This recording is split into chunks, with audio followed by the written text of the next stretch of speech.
কোনো বিদেশি ভোটারের নাম যেন তালিকায় না থাকে, কোনো বৈধ ভোটারের নাম যেন বাদ না যায়। শুনানি শেষের আগের দিন ভার্চুয়াল বৈঠকে হুঁশিয়ারি জ্ঞানেশ কুমারের। খবর সূত্রের মহারাষ্ট্র পুলিশকে 50 দিনের ডেডলাইন অভিষেকের। 50 দিনের মধ্যে ব্যবস্থা নিক, না হলে আমাদের কাছে কেস ট্রান্সফার করুক। পুরুলিয়া শ্রমিকের বাড়িতে দাঁড়িয়ে চ্যালেঞ্জ অভিষেকের।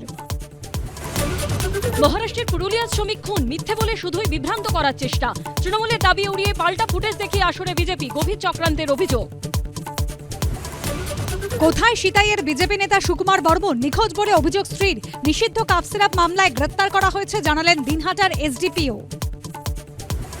বাংলাদেশে বড় জয় বিএনপি। 299 আসনে নির্বাচনে 209 আসনে জয়ী খালেদা পুত্র তারেক রহমানরা, 73 আসনে জয়ী জামাত জোট। খবর প্রথম আলো সূত্রে।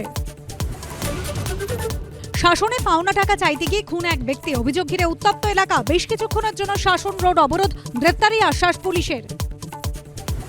মুখ্য সচিবকে কমিশনের তলব। স্ক্যানারে দক্ষিণ 24 পরগনা সহ 6 ডিএম। পুরুলিয়া শ্রমিকের মৃত্যু, অভিষেকের চ্যালেঞ্জ। ফুটেজ দেখিয়ে পাল্টা বিজেপি। সন্ধ্যে 6টায় দেখুন সুব্রজিতের সঙ্গে।